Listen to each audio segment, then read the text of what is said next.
സാവിത്രി സാവിത്രി എടുത്തോളൂ. മുത്തുമണി മുത്തുമണി പ്രസാദം തരൂ. സാവിത്രി സാവിത്രി എടുത്തോളൂ. മുത്തുമണി മുത്തുമണി പ്രസാദം തരൂ. സാവിത്രി സാവിത്രി എടുത്തോളൂ. ആന്റി രജനിയെ സാവിത്രിയാക്കിയല്ലോ.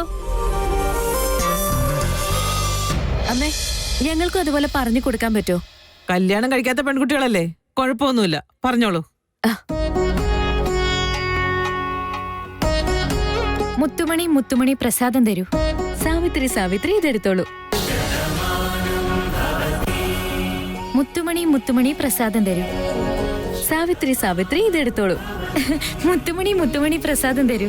സാവിത്രി സാവിത്രി ഇതെടുത്തോളൂ.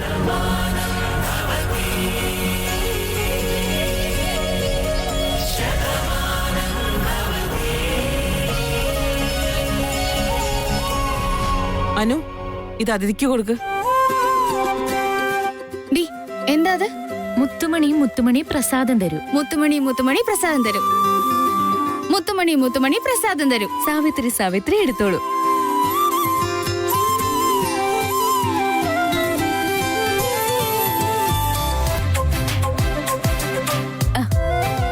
മുത്തുമണി മുത്തുമണി പ്രസാദം തരൂ. സാവിത്രി സാവിത്രി ഇതെടുത്തോളൂ.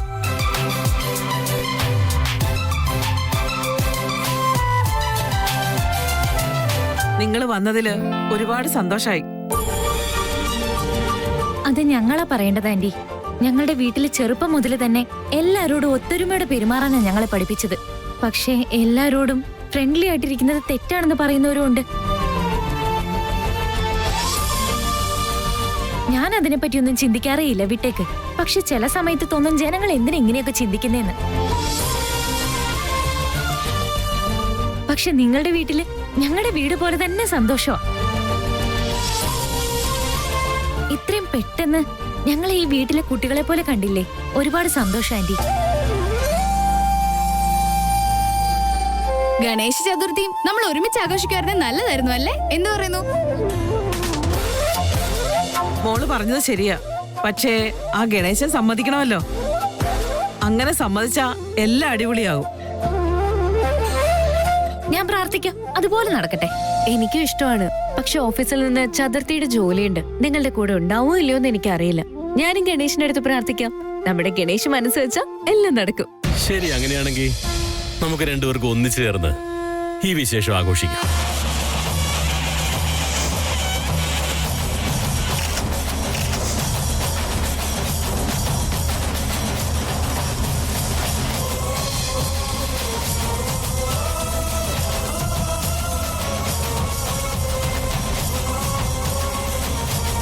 ഞങ്ങൾ ഇറങ്ങുവാണേ.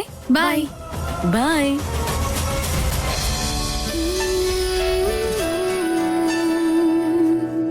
എല്ലാവർക്കും ഈ വിശേഷ ദിവസത്തില് എന്തൊക്കെ ആഗ്രഹങ്ങൾ കാണും. എനിക്കുള്ളത് ഒരേ ഒരു ആഗ്രഹമാണ്. ഗണേശ, എന്താണെന്ന് നിനക്ക് നന്നായി അറിയാം. ഈ വിശേഷ ദിവസത്തിന്റെ ഇടയിൽ എനിക്ക് നല്ല ന്യൂസ് തരുമല്ലോ അല്ലേ?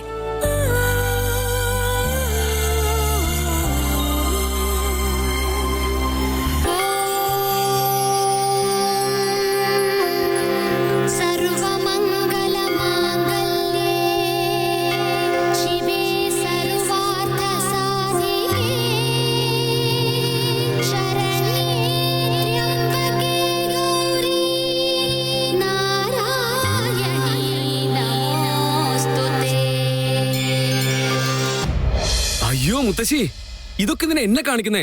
ഞാൻ എന്താ സാരി എടുക്കാറുണ്ട് ഇപ്പോ? അതെ, എടാ, നീ ഇട്ടില്ലേലും നിന്റെ ഭാര്യ ഇത് ഉടുക്കുമല്ലോ.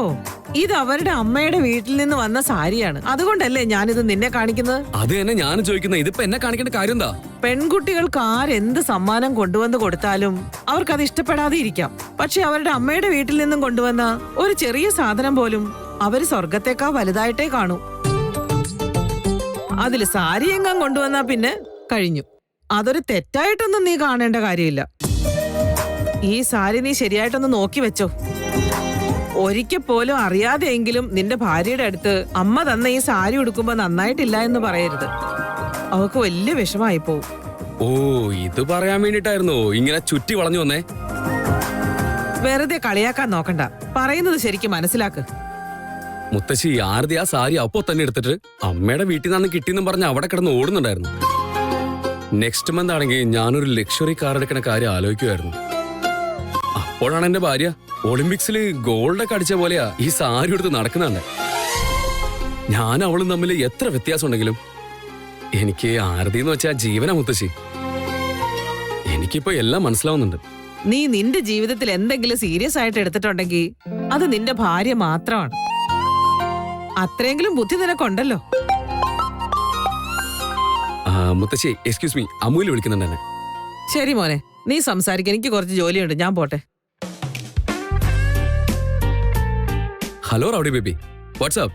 എന്ത് റൗഡി ബേബി? വേണ്ട വേണ്ടെന്ന് പറഞ്ഞിട്ട് നിങ്ങൾ ആവശ്യമില്ലാത്ത കാര്യങ്ങളാണല്ലോ വീട് ചെയ്യിപ്പിക്കുന്നേ. അല്ല, റൗഡിസം വിടാന്ന് വിചാരിച്ചാലും അതിനെ സമ്മതിക്കുന്ന ലക്ഷണം ഇല്ലല്ലോ. ഇത് ന്യായമാണോ? റൗഡിസോ? എന്ത് പറ്റി റൗഡി കൊച്ചി നിനക്ക്? ഇതെന്താ ഇതുപോലെ എന്നോട് ദേഷ്യപ്പെടുന്നേ? വെറും ദേഷ്യമല്ല ചേട്ടാ, വലിച്ചു കീറി ഒട്ടിക്കാനുള്ള പ്ലാനാ. അല്ല, നിങ്ങളുടെ ചേട്ടന് എന്താ പ്രശ്നം എന്ന് പറ. അവൻ എന്താ പറ്റിയെന്നാ ചോദിച്ചേ. ശരിക്കും കുരങ്ങന്റെ കയ്യിൽ പൂമാല കിട്ടിയ പോലെ ഇങ്ങനെ പെരുമാറുന്ന എന്തിനാ അവൻ? എന്റെ അമ്മേ, എന്റെ 2 ചെവി ഇപ്പൊ പൊട്ടുന്നാ തോന്നേ. അല്ല, എന്താ എക്സാമ്പിൾ ആയിട്ട് വരുന്നേ? ബിസിനസ് മാത്രമല്ല, ഈ പ്രാവശ്യം ചതുർത്ഥിയും നമ്മൾ വേദാന്ത് വെഞ്ചേഴ്സിന്റെ കൂടെയാണ് ആഘോഷിക്കുന്നത്. ഒരുപക്ഷെ നമ്മുടെ ഈ ബിസിനസ്സിൽ ആഘോഷങ്ങൾ ആരും ഒരുമിച്ച് ചെയ്തിട്ടുണ്ടാവില്ല. ബിസിനസ് മീറ്റ്സ് ആയിരിക്കാം, കൊളാബറേഷൻസ് ആയിരിക്കാം. പക്ഷേ ആഘോഷിക്കാൻ വേണ്ടി ഒരിക്കലും ഒന്നിച്ചിട്ടില്ല. നമ്മളാണ് ആദ്യം. എന്റെ ചേട്ടാ, ഇതൊക്കെ കേൾക്കുമ്പോ തന്നെ എന്റെ എക്സൈറ്റ്മെന്റ് ഒക്കെ അങ്ങോട്ട് കൂടി വരുവാ. നീ അനുവിന്റെ അടുത്ത് വെന്യൂ ഡീറ്റെയിൽസ് ഒക്കെ പറഞ്ഞിട്ടില്ലേ? മിസ്റ്റർ വേദാന്തിന്റെ കുടുംബക്കാർ, ഓഫീസിലുള്ളവർ എല്ലാവരും വരുന്നുണ്ട്. ഇത് അവൾക്ക് അറിയാമല്ലോ അല്ലേ? ആ ചേട്ടാ, ഡോണ്ട് വറി, എല്ലാം പറഞ്ഞിട്ടുണ്ട്. എന്താ അവൾ ആ ജോലി വിട്ടോ? എന്താ മാലതി അങ്ങനെ ചോദിക്കുന്നേ? മീര ഇവിടെ ഉണ്ടല്ലോ. അല്ല, സാധാരണ അവൾ ആ ജോലിയല്ലേ ചെയ്യുന്നേ, അതുകൊണ്ട് ചോദിച്ചതാ. നോ നോ നോ, മീര ചെയ്യുന്ന ജോലി അവൾ നന്നായിട്ട് തന്നെ ചെയ്യുന്നുണ്ട്. ഈ വിശേഷ ദിവസത്തിന്റെ കാര്യം മാത്രം ചേട്ടൻ അനുവിന് കൊടുത്തിട്ടുണ്ട്. ഇതും ഇനി മീര ചെയ്യുകയാണെങ്കിൽ അതൊരു ഇവന്റ് മാനേജ്മെന്റ് കമ്പനി ചെയ്യുന്ന പോലെ ഇരിക്കും. പക്ഷെ അത് അനുവിന് കൊടുത്താ അതിൽ അവൾ കുറച്ച് ഇമോഷൻസ് കൂടെ ചേർത്ത് ചെയ്യും. ഇത്രയും ദിവസം അനുവിനെ പറ്റി കേട്ടിട്ട് മാത്രമേ ഉള്ളൂ. ഫൈനലി അവളെ കാണാൻ വേണ്ടിയിട്ടുള്ള ചാൻസിന് വേണ്ടിയാണോ? ഞാൻ വിളിച്ചപ്പം അന്ന് നീ വന്നില്ല. വന്നിരുന്നെങ്കിൽ അന്ന് തന്നെ കാണായിരുന്നു. നോ പ്രോബ്ലം മാമില്ലോ, നാളെ ചതുർത്ഥിക്ക് കാണല്ലോ, ഞാൻ അപ്പൊ കണ്ടോളാം. മാലതി, എന്താ ചെയ്തിരിക്കുന്നെന്നറിയോ? അതെ, ഞാൻ ആര്യയുടെ ഭാര്യയ്ക്കൊരു നെക്ലസ് എടുത്തു വെച്ചിരുന്നില്ലേ, അത് ഞാൻ അനുവിന് കൊടുക്കാൻ വെച്ചിരുന്ന ബോക്സിൽ ആയിപ്പോയി.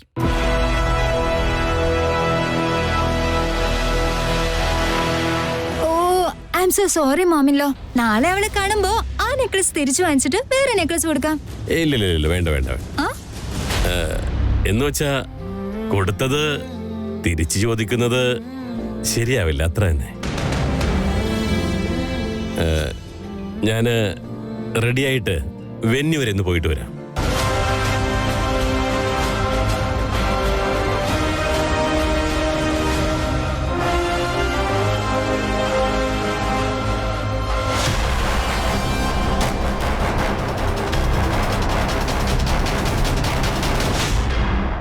ഇപ്പൊ ഇവിടെ എന്താ നടന്നേ? ഇനി എന്താ നടക്കണ്ടേ? ഇന്നലെ ഞാൻ ഒരുപാട് പ്രാവശ്യം വിളിച്ചു, അവൻ ഫോൺ എടുത്തില്ല. ഇന്ന് റിസീവ് ചെയ്തിട്ട് എന്തൊക്കെയോ സംസാരിക്കുന്നു. അതൊക്കെ ആർക്കും മനസ്സിലാവുന്ന ഓർത്താ? അവനെ പറ്റി എന്താ വിചാരിച്ചു വെച്ചിരിക്കുന്നേ? ആ, കിഡ്നാപ്പ് ചെയ്തായിരുന്നല്ലോ, അപ്പൊ എല്ലാരും കൂടി തലക്കിട്ട് അടി കൊടുത്തതാണ്. പണ്ടേ കുറച്ച് ലൂസായിരുന്നു, ഇപ്പൊ അത് അങ്ങോട്ട് പൂർത്തിയായിട്ടുണ്ട്. ഒരു ഗ്യാരേജിലും ശരിയാക്കാൻ പറ്റാത്ത രീതിയിൽ അവന്റെ സ്വഭാവം ആകെ ഡാമേജ് ആയി. നിനക്ക് ദേഷ്യമുള്ളത് അവന്റെ മേത്തല്ലേ റൗഡി കൊച്ചേ? അതെല്ലാം എന്റെ പുറത്ത് തീർക്കുന്ന എന്തിനാ? നിന്റെ ചേച്ചീനെ ചടങ്ങ് പ്രകാരം കല്യാണം കഴിച്ച പയ്യനാണ് ഞാൻ. നിന്റെ ചേട്ടൻ എന്നുള്ള റെസ്പെക്ട് എങ്ങനെ എനിക്ക് തന്നൂടെ? തരേണ്ട സമയത്തൊക്കെ തരാം. ഇപ്പൊ അതിന് ടൈമും ഇല്ല, മൂടും ഇല്ല. ആദ്യം ആ കള്ളച്ചർക്കന്റെ കയ്യിൽ ഫോൺ കൊടുക്ക്. ഇന്ന് അവനെ ശരിയാക്കുന്നുണ്ട്. വിടാൻ പോകുന്നില്ല, അവനെ ശരിയാക്കും ഞാൻ. ചേട്ടന് നിന്നോട് നല്ല ദേഷ്യമുണ്ട് റൗഡി കൊച്ചേ. അല്ല, അവനിങ്ങനെ ദേഷ്യപ്പെടുന്നോണ്ട് എന്ത് ഗുണം അവന് കിട്ടുന്നേ? എനിക്ക് അങ്ങനത്തെ സ്വഭാവവും ഇല്ല, ഞാൻ അങ്ങനെ ശീലിച്ചിട്ടുമില്ല. ഒന്നുമില്ലാതെ വെറുതെ ദേഷ്യപ്പെടാൻ അത്രയ്ക്ക് സിമ്പിൾ മാനൊന്നുമല്ല അവൻ. എന്തോ കുഴപ്പമുണ്ട്. എന്താണോ എന്തോ. ഒരു മണ്ണാങ്കട്ടയില്ല. ആ മനുഷ്യന് ദേഷ്യം കാണിക്കാൻ വല്ല കാര്യത്തിന്റെ ആവശ്യമുണ്ടോ? ഇപ്പൊ കാര്യം മനസ്സിലായി. ചേട്ടന് business icon of the year award കിട്ടിയിട്ട് ഇന്നേക്ക് 1 വർഷമാവോ? നീ അവനെ വിഷ് ചെയ്തായിരുന്നോ? വിഷോ? ഇല്ലല്ലോ. വിഷു ചെയ്യാനായിട്ട് ഞാൻ അതൊക്കെ എങ്ങനെ അറിയാനാ? അതൊക്കെ അവനെ മീറ്റ് ചെയ്യുന്നതിന് മുന്നേ കിട്ടിയതാ. ഞാൻ എന്റെ FB പ്രൊഫൈലില് ഒരു മെമ്പർ ഷെയർ ചെയ്തിട്ടുണ്ടായിരുന്നു. നീ ഫേസ്ബുക്കിലൊന്നും കേറാറില്ലേ? അത് വിട്. ചേട്ടൻ കുറച്ച് വിയേഡാണ്. ചെറിയ ചെറിയ കാര്യങ്ങൾക്കൊക്കെ ഇങ്ങനെ ദേഷ്യപ്പെടാറില്ല അല്ലേ? ഇതെന്തൊരു കഷ്ടം. പോയി പോയി ഞാൻ ഇങ്ങനത്തെ ഒരാളെയാണല്ലോ ലവ് ചെയ്തത്. എനിക്കിതിന്റെയൊക്കെ ആവശ്യം ഉണ്ടായിരുന്നോ? ശരി, അതൊക്കെ പോട്ടെ. തലവരെ മാറ്റാൻ പറ്റില്ലല്ലോ. അവൻ എവിടെയാ ഉള്ളത്? വിളിച്ചവനെ. വീട്ടിലുണ്ടെങ്കിലല്ലേ എനിക്ക് വിളിക്കാൻ പറ്റുള്ളൂ. അവൻ പുറത്തു പോയിട്ട് ഇതുവരെയായിട്ട് വന്നിട്ടില്ല. അങ്ങനെയാണെങ്കിൽ ഇപ്പൊ തൽക്കാലം അവനെ ഫോണിൽ വിളിക്കാനുള്ള ഭാഗ്യം എനിക്കില്ല. ടേക്ക് കെയർ ചേട്ടാ. ബൈ. ബൈ.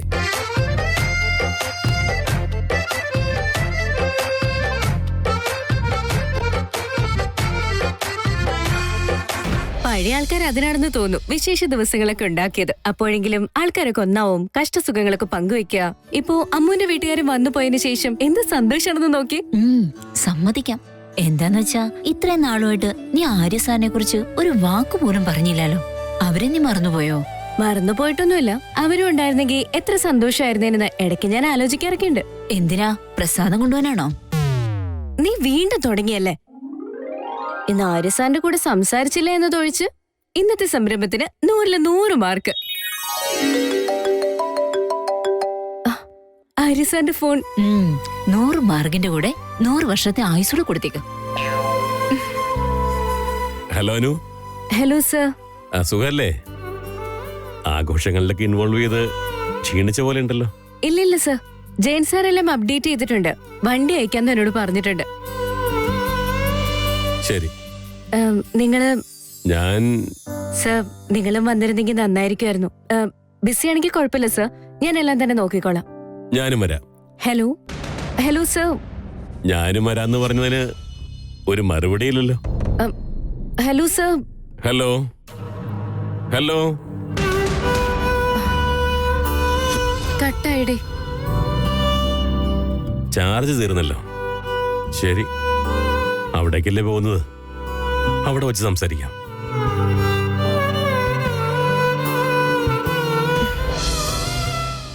നിങ്ങൾ വിളിക്കാൻ ശ്രമിക്കുന്ന നമ്പർ ഇപ്പോൾ സ്വിച്ച്ഡ് ഓഫ് ആണ്. ദയവായി അല്പസമയം കഴിഞ്ഞ് വിളിക്കുക. സ്വിച്ച് ഓഫ് ആണെന്ന്.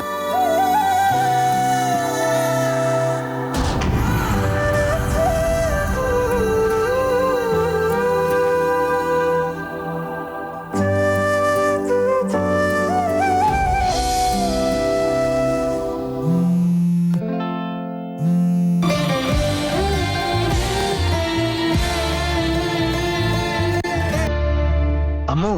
ചേട്ടാ, വേദാന്ത നിങ്ങളുടെ കൂടെയാണോ? ഞാൻ എന്താ ചോദിക്കാൻ വിചാരിച്ച, നീ എന്താ ഈ പറയുന്നേ?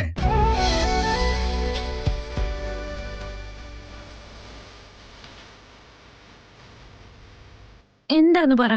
നമ്മള് ഗണേശനെ വാങ്ങിച്ചില്ലേ, അതിനെ പോയിന്ന് നോക്കിയിട്ട് വരുമോന്ന് അറിയാൻ വേണ്ടി എന്തിനാ വിളിച്ചത്? ഒന്ന് പോ ചേട്ടാ, നടക്കില്ല. എനിക്ക് തന്നെ കുറെ പ്രശ്നങ്ങളുണ്ട്. ഞാൻ പോകുന്നില്ല. ആക്ച്വലി ഞാനാ പോവേണ്ടത്. നിന്റെ ഏട്ടത്തേക്ക് തലവേദന ആയതുകൊണ്ട് ഇപ്പോഴെന്തിനാ പോകുന്നെന്ന് പറഞ്ഞ് ചീത്തയായിരുന്നു. അതുകൊണ്ടാ നിന്നോടൊന്ന് അവിടം വരെ പോയി നോക്കാൻ ഞാൻ പറഞ്ഞത്. നിനക്കിത് ആദ്യം തന്നെ പറഞ്ഞുകൂടായിരുന്നോ? അത് അമൂല്യ, നിനക്കറിയോന്ന് എനിക്കറിയില്ല. ഇപ്രാവശ്യം ഗണേശ ചതുർത്ഥി വർദ്ധൻ ഗ്രൂപ്പ്സിന്റെ കൂടെയാ നമ്മൾ ചെയ്യുന്നത്. അവരെ എല്ലാവരും വേദാന്ത് വിളിച്ചു. സോ പ്രിപ്പറേഷൻ എവിടം വരെ ആയെന്ന് വേദാന്തിനോട് പറയണം. അവൻ ഇതൊക്കെ കോൾ ചെയ്ത് ചോദിക്കാൻ പറ്റുമല്ലേ? അവൻ എന്നോട് മാത്രം സംസാരിക്കാൻ സമയമില്ല അല്ലേ? എനിക്കല്ലേ ടെൻഷൻ, അതിന് നിങ്ങൾക്ക് എന്താ? ഫോണിൽ എന്തിനാ സംസാരിക്കുന്നേ? നേരിട്ട് പോയിക്കൂടെ? അവനെന്താ സ്പൈഡർമാൻ ആണോ അതോ സൂപ്പർമാൻ ആണോ? വിചാരിക്കുമ്പോഴേക്കും ബാൽക്കണിയിൽ വന്ന് നിൽക്ക. എടി പൊട്ടി, വേദാതും കൂടി വെനുവില് വരുന്നുണ്ട്.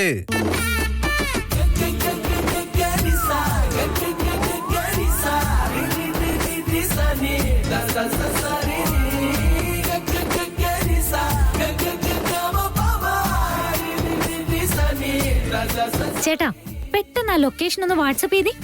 അല്ല, നിനക്ക് ബുദ്ധിമുട്ടാണെങ്കിൽ കുഴപ്പമൊന്നുമില്ല. ഞാൻ തന്നെ കുറച്ച് കഴിയുമ്പോ പൊക്കോളാം. ചേട്ടാ,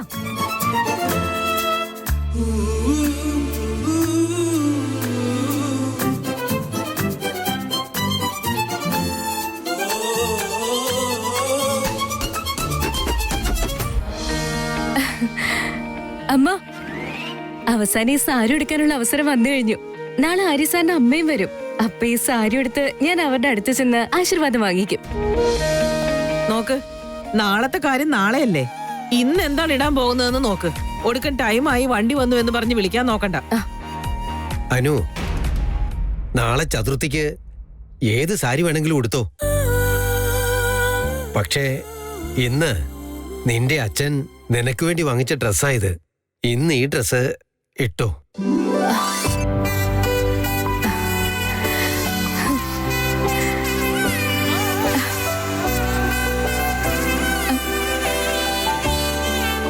അച്ഛാ, അച്ഛൻ എനിക്ക് വേണ്ടി വാങ്ങിക്കൊണ്ട് വന്നാണോ? അതെ മോളെ, നീ ഇപ്പൊ രാജനന്ദിനിലെ പ്രധാനിയല്ലേ. തുണിയെപ്പറ്റി എനിക്ക് അത്ര വലിയ അറിവൊന്നുമില്ല. പക്ഷേ ഇപ്പൊ എന്റെ കയ്യിൽ നിനക്ക് തരാൻ വേണ്ടി ഈ ചെറിയൊരു സമ്മാനം ഉള്ളു മോളെ. അച്ഛാ, രാജനന്ദിയുടെ ഹെഡ് ആയിക്കോട്ടെ, ഏത് രാജന്റെ ഭാര്യ ആയിക്കോട്ടെ, അച്ഛൻ തരുന്ന സമ്മാനത്തിന് മുകളിൽ ഒന്നും തന്നെ എനിക്ക് വലുതല്ല അച്ഛാ.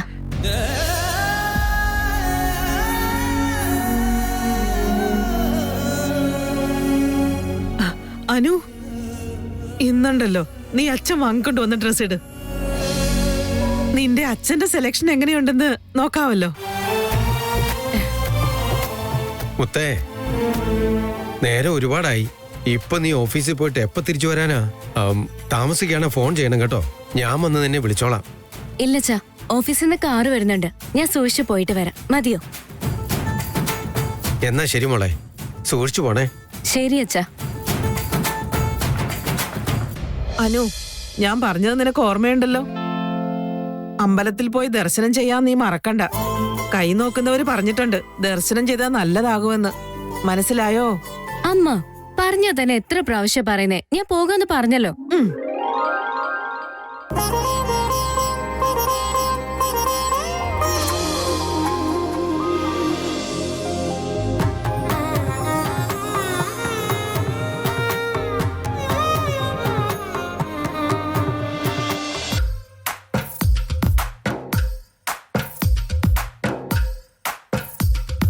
ഇനി ഒരു മണിക്കൂറും കൂടെ ലേറ്റ് ആയ അമ്മ എവിടെയാ ഉള്ളത്, എപ്പോഴാ വരുന്നതെന്നുള്ള അമ്മയുടെ ക്യൂസ് പ്രോഗ്രാം അപ്പോഴേക്കും തുടങ്ങും.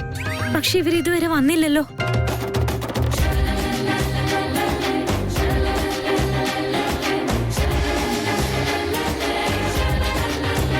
ആ കള്ളച്ചെറുക്കൻ വന്നെന്നാ തോന്നേ. പക്ഷെ ഇത് അവന്റെ കാറല്ലല്ലോ ഇത്.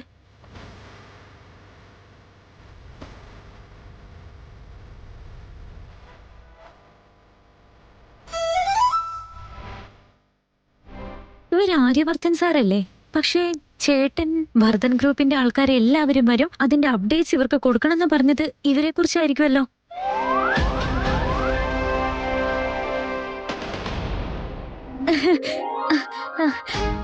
Hello sir, good evening. Sorry, good night. Good morning sir.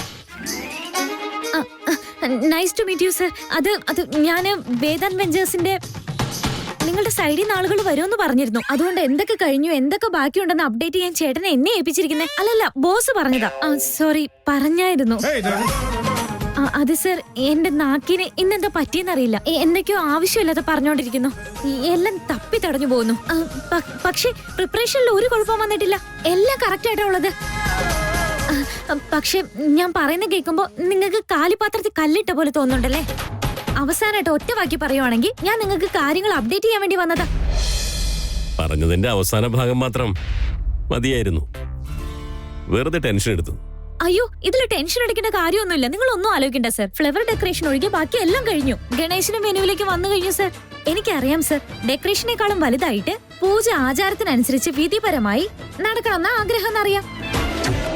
പൂജയെ പറ്റി നിങ്ങൾ വെറുതെ ആലോചിക്കേണ്ട ആവശ്യമേ ഇല്ല. മുന്നോട്ടും പിന്നോട്ടും ഒരു കുറവുണ്ടാവില്ല. ആ റേഞ്ചില് ഒരു ചിന്തയില്ലാതെ മുന്നോട്ടും പിന്നോട്ടും നോക്കാതെ അടിപൊളിയായിട്ട് നടത്തും സർ.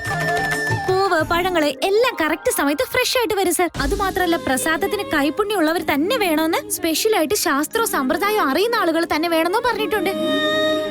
കണക്ക് നോക്കാൻ പറ്റില്ല സർ. അത്രയും സാധനങ്ങൾ വാങ്ങുന്നുണ്ട്. ടോപ്പ് ടു ബോട്ടം എല്ലാ സാധനങ്ങളും സൂപ്പറാ. എന്താ ഏതാന്നൊന്നും ചോദിക്കാൻ പാടില്ല സർ. എന്താ എവിടെയെന്നുള്ളത് കണ്ടാൽ ഉടനെ മനസ്സിലാവും സർ. ആ റേഞ്ചിലേക്ക് ആയിട്ടുണ്ട്. ലൈഫിൽ എത്രയൊക്കെ പ്രശ്നങ്ങൾ വന്നാലും ഈ പ്രിപ്പറേഷൻ ജോലി മാത്രം ഞാൻ ഇട്ടിട്ട് പോവില്ല. അത് എന്റെ ദൈവത്തിനാണ് സത്യം. അതിന്റെ കൂടെ നിങ്ങൾക്ക് എന്തെങ്കിലും ഡിമാൻഡ് ഉണ്ടെങ്കിൽ അതും കൂടെ പറഞ്ഞ് നോട്ട് ചെയ്തോളാം. അയ്യോ ദൈവമേ.